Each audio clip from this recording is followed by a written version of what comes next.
উদ্বোধন হয়েছে চারবস্তি junior boys কর্তৃক আয়োজিত দ্বিতীয়বারের মতো night short pitch cricket tournament 2025। উদ্বোধনী অনুষ্ঠানে প্রধান অতিথি হিসেবে উপস্থিত ছিলেন পতেঙ্গা থানা বিএনপির সাবেক সভাপতি, 41 নং ওয়ার্ড সাবেক কাউন্সিলর, বিশিষ্ট সমাজসেবক জনাব ডাক্তার নুরুল আফসার।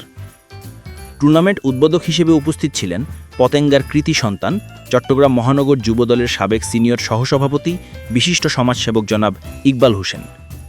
অনুষ্ঠানের সভাপতিত্ব করেন 41 নং ওয়ার্ড বিএনপির সাবেক সিনিয়র সহসভাপতি জসিমউদ্দিন মিল্কি, জিয়াউদ্দিন জিয়া, আলী আকবর, আলী হোসেন, স্বেচ্ছাসেবক দলের সিনিয়র যুগ্ম আহ্বায়ক কায়সার।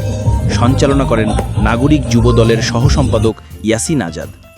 আরও উপস্থিত ছিলেন নগর যুব দলের ত্রাণ ও পুনর্বাসন বিষয়ক সম্পাদক ইকবাল, পতেঙ্গা থানা যুবদল নেতা জুয়েল, জাহিদ, ইউসুফ, লোকমান, হোসেন, মামুনুর রশিদ লিটন, বিভিন্ন অঙ্গা সংগঠনের নেতৃবৃন্দ।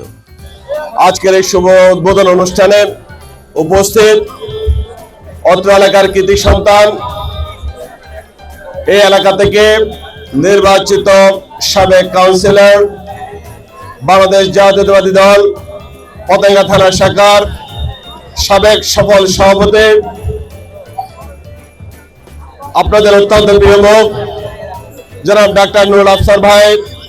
উদ্বোধনীয় বক্তৃতায় জনাব ইকবাল হোসেন বলেন, খেলাধুলা যমজ সমাজকে মাদকমুক্ত রাখতে সহায়তা করে। আরও বলেন, আওয়ামী লীগ দীর্ঘদিন ক্ষমতায় থেকে খেলাধুলাকে ধ্বংস করে যুব সমাজের হাতে তুলে দিয়েছিল মাদক। তাই আমাদের প্রথম লক্ষ্য হবে যুব সমাজকে খেলাধুলায় ফিরিয়ে এনে মাদকমুক্ত একটি সমাজ গড়া। জুনিয়র বয়েজ ক্লাব কর্তৃক আয়োজিত দ্বিতীয় বর্ষের night short pitch cricket tournament 2025-এর শুভ উদ্বোধনী ভোটে আজকে উপস্থিত মহানগর যুব দলের সাবেক সহসভাপতি ইকবাল হোসেন। অনুষ্ঠানে প্রধান অতিথির বক্তৃতায় ডাক্তার নুরুল আফসার বলেন, শহীদ রাষ্ট্রপতি জিয়াউর রহমানের স্বপ্নের বাংলাদেশ গড়তে আগামীতে যুব সমাজকে ভূমিকা রাখতে হবে।